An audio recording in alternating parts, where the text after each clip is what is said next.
त्वमादिदेव पुरुषः पुराण सत्त्वमस्य विश्वस्य परम निधानम वेतासि वेद्यम च परम च धाम त्वया ततं विश्वमनंत रूपा। आप आदि पुरुष भगवान हैं, इस प्रकट ब्रह्मांडीय जगत के परम आश्रय हैं। आप सब कुछ जानने वाले हैं और आप ही वह सब हैं जो जानने योग्य है। आप भौतिक गुणों के ऊपर सर्वोच्च शरण हैं। हे असीम रूप, यह संपूर्ण ब्रह्मांडीय अभिव्यक्ति आपसे व्याप्त है। नमस्कार दोस्तों, माँ भगवती की कृपा हम सब पर बनी रहे।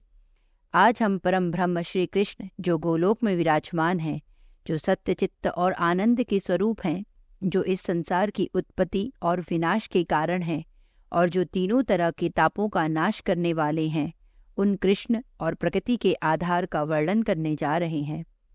बिना स्वर्ण स्वर्णकारः कुंडलम कर्तुमक्षमः बिना मृदा घटम क्रतु कुलालो ही नहीश्वरः। देवी भागवत महापुराण के 9वें स्कंद 2 अध्याय में श्री नारायण बताते हैं कि जैसे बिना स्वर्ण के स्वर्णकार आभूषणों का निर्माण करने में असमर्थ होता है और बिना मिट्टी के कुम्हार घड़े का निर्माण करने में सक्षम नहीं है, उसी प्रकार प्रकृति के सहयोग के बिना परमात्मा सृष्टि की रचना में समर्थ नहीं होते। प्रकृति ही सभी शक्तियों की अधिष्ठात्री हैं।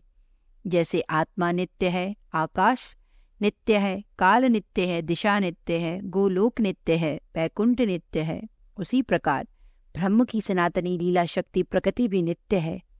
जैसे अग्नि में दाहिका शक्ति, चंद्रमा तथा कमल में शोभा, सूर्य में दीप्ति सदा विद्यमान रहती हैं और उससे अलग नहीं होती, उसी प्रकार परमात्मा में प्रकृति विद्यमान रहती है।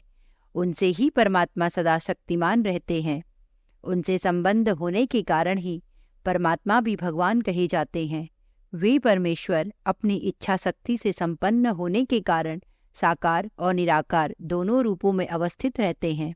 उस तेज स्वरूप निराकार को योगी जन सदा ध्यान करते हैं। उसे परमानंद, परम ब्रह्म तथा ईश्वर कहते हैं। वैष्णव जन कहते हैं कि तेजो मंडल के मध्य अवश्य ही तेजस्वी परम ब्रह्म विराजते हैं। वे स्वेच्छामय स्वरूप वाले हैं। वे अत्यंत सुंदर मनोहर रूप धारण करने वाले हैं।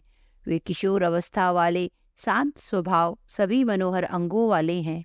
वे श्याम विग्रह वाले हैं। उनके नेत्र शरद ऋतु में खिले कमल की शोभा को तिरस्कृत करने वाले हैं। उन्होंने मयूर पिच्छ का मुकुट धारण किया है। उनके गले में वैजंती माला सुशोभित हो रही है। उनका मुखमंडल मुस्कान युक्त तथा सुंदर है। वे भक्तों पर अनुग्रह करने वाले हैं।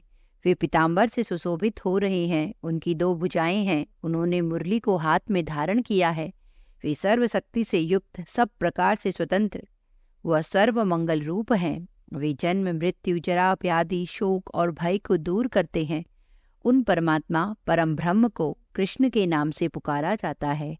कृष्ण उनकी भक्ति तथा न उनके दास्य के वाचक शब्द हैं। इस प्रकार जो भक्ति और दास्य प्रदान करते हैं उन्हें कृष्ण कहा गया है, अथवा कृष्ण सर्वार्थ का तथा न कार बीज का वाचक है। अतः श्री कृष्ण ही आदि में सर्व प्रपंच के स्रष्टा तथा सृष्टि के एकमात्र बीज स्वरूप हैं। उनमें जब सृष्टि की इच्छा उत्पन्न हुई, तब उनके अंशभूत काल के द्वारा प्रेरित होकर स्वेच्छामय वे प्रभु अपनी इच्छा से 2 रूपों में विभक्त हो गए।